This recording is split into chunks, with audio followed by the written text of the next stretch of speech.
భీమ్గల్ పట్టణంలోని 10వ వార్డులో శ్రీ లక్ష్మీ నరసింహ ఆలయంలో స్పీకింగ్ క్లబ్ పెట్టడం జరిగింది. అది గంటకు ఒకసారి టైం చెబుతూ ఒక భగవద్గీత, ఒక శ్లోకం చెబుతూ ఉంటుంది.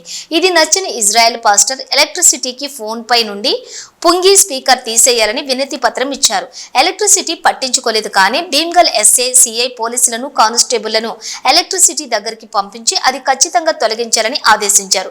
భీమ్గల్లోని లైన్మెన్లు మరియు లైనింగ్ ఇన్స్పెక్టర్లు స్పీకర్లను తొలగిస్తుంటే స్థానికులు అడ్డుకున్నారు. ఎవరైతే పాస్టర్ వీరికి కంప్లైంట్ ఇచ్చాడో అదే పాస్టర్ తన ఇంట్లో ఎలాంటి పర్మిషన్ లేకుండా చర్చ్ నడుపుతున్నాడని, ప్రతి ఆదివారం, శనివారం పాటలు పాడుతూ ఆర్కెస్ట్రా పెడుతున్నాడని, అనేక సార్లు 100 ఫోన్లు చేసిన మరియు ఎస్ఏసిఐకి కూడా కంప్లైంట్ ఇచ్చామని, కానీ వారు ఎలాంటి చర్య తీసుకోకపోగా ఈరోజు ఆ పాస్టర్ కి వత్తాసు పలుకుతూ ఎలక్ట్రిసిటీకి స్పీకర్లు తీసివేయాలని ఒత్తిడి తీసుకొస్తున్నారని ఆరోపించారు. లా అండ్ ఆర్డర్ రక్షించవలసినటువంటి పోలీసులు ఈ విధంగా ఒకరికి వత్తాసు పలుకుతూ సపోర్టు చేయడానికి స్థానికులు ఖండించారు. ఇది భీమ్గల్ పట్టణము 10వ వార్డు. ఇందులో మేము ఇంతకుముందే పోల్కు ఒక పుంగి అంటే స్పీకర్ పుంగి కట్టుకోవడం జరిగింది. అది ఇంతకుముందు పోలీస్ వాళ్ళు మాకు నోటీస్ ఇవ్వడం వల్ల మేము ఎలాంటి పాటలు కూడా పెడతలేము, అది అట్లే ఉన్నది. కానీ ఇప్పుడు స్పీకింగ్ క్లాక్ తీసుకొచ్చి మా గుడిలో పెట్టడం జరిగింది. అది కేవలం గంటకు ఒకసారి మాత్రమే టైం చెప్పుతుంది. అది ఇక్కడ కాదు, భీమ్గల్లో కాదు, దాదాపు మన అన్ని గుడ్లపై ఉన్నది. కానీ ఒక వ్యక్తి కంప్లైంట్ ఇచ్చిందని ఏఈ గారు వారి లైన్ ఇన్స్పెక్టర్లను, లైన్ మెన్లను పంపించి ఆ స్పీకర్ తీయడానికి వచ్చిర్రు. మేము ఎందుకు తీస్తున్నారంటే మాకు ఒక కన్జ్యూమర్ కంప్లైంట్ చేసిందని చెప్పారు. కన్జ్యూమర్ చేస్తే మరి ఎందుకు వస్తున్నారంటే మాకు కన్జ్యూమర్ చేసిండు కానీ ఇది డిస్టర్బెన్స్ అవుతుందట.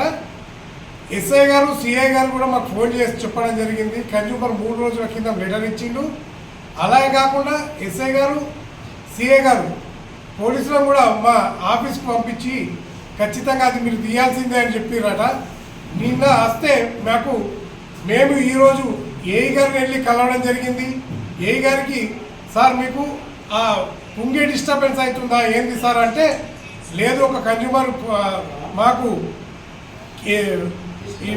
ఇన్ఫార్మ్ చేయడం జరిగింది, మేము వస్తామని చూసినాము.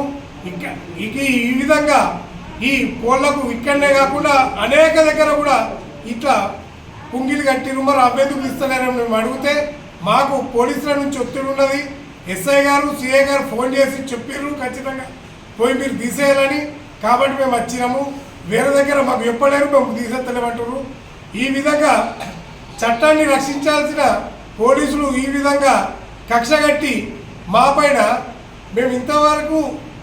మేము ఆ స్పీకింగ్ క్లాక్ వలన ఎవరికి డిస్టర్బెన్స్ అయింది, ఆ డిస్టర్బెన్స్ అయిన వ్యక్తి రోజు ఆదివారము, శనివారము పండుగలప్పుడు అక్కడ ఆర్కెస్ట్రా పెట్టి డీజేలు పెట్టుకొని పాటలు పాడుకుంటా దున్నుకుంటా చేస్తే వాళ్ళకి డిస్టర్బెన్స్ ఉండదు, మా గల్లీ వాళ్ళకి డిస్టర్బెన్స్ ఉండదు.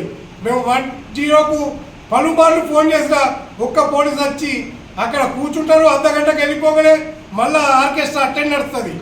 ఆర్కెస్ట్రా ఇండ్లలో పెట్టుకొని ఎగరచ్చు, పాటలు పాడచ్చు, అన్నీ చేయొచ్చు. కానీ మేము ఒక స్పీకింగ్ క్లాక్ పెట్టుకుంటే ఈ పోలీసు వాళ్లకు ఎవరైతే ఈ వ్యక్తి చెప్తుండో ఆ వ్యక్తికి అంతా డిస్టర్బ్ అయితే ఆర్కెస్ట్రా పెట్టినప్పుడు డిస్టర్బ్ అయితే లేదా అని మేము ప్రశ్నిస్తున్నాము. ఈ పోలీసులు ఈ విధంగా ఒక్క సైడ్ ఉండి మాకు మిగతా చేస్తే మేము సిపి గారి దగ్గరికి వెళ్ళి కంప్లైంట్ ఇచ్చి ఖచ్చితంగా మా గల్లీలో పర్మిషన్ లేకుండా చర్చ నడుపుతున్న వ్యక్తి రాత్రి అనుకుంటా, పగలనుకుంటా, ఒక్కొక్కసారి నైట్ 10 గంటలకు కూడా ప్రార్థనలు చేసుకుంటా ఆర్కెస్ట్రా పెట్టుకుంటా మేము పలుమార్లు ఎస్ఐ గారికి కంప్లైంట్ ఇచ్చినాం. కానీ వారి మీద చర్యలు తీసుకోరు, ఏం చేయరు. మేము ఒక స్పీకింగ్ క్లాక్ పెట్టుకుంటే మాత్రము దాన్ని తీసేయడానికి వారు ఎలక్ట్రిసిటీ వారిపై ప్రోద్బలం చేస్తున్నారు. ఎలక్ట్రిసిటీ గారు కూడా మాకు చెప్పడం జరిగింది, ఇందులో రికార్డు ఉంది, సార్ దగ్గరికి వెళ్ళి మేము అడిగినాము, మాది ఏం లేదు, ఇలా పలు స్తంభాలకు ఉంటుంది కానీ మేము అనుకోకుండా వచ్చినాము, పోలీసు వాళ్ళే మాకు చెప్పారని చెప్పారు. ఇంకా పోలీసు వారు ఒక్కతనికే కొమ్ము కాస్తూ మా సంఘస్థులను టార్గెట్ చేస్తున్నారు. కావున మేము రేపు సిపి గారి దగ్గరికి ఆల్రెడీ వెళ్ళి ఇంతకుముందే ఫిర్యాదు చేసినాం. ఇప్పుడు కూడా మళ్ళీ వెళ్ళి ఫిర్యాదు చేసి మాకు న్యాయం జరిగినట్టు చేయాలని మేము సిపి గారి దగ్గరికి వెళ్తున్నాం.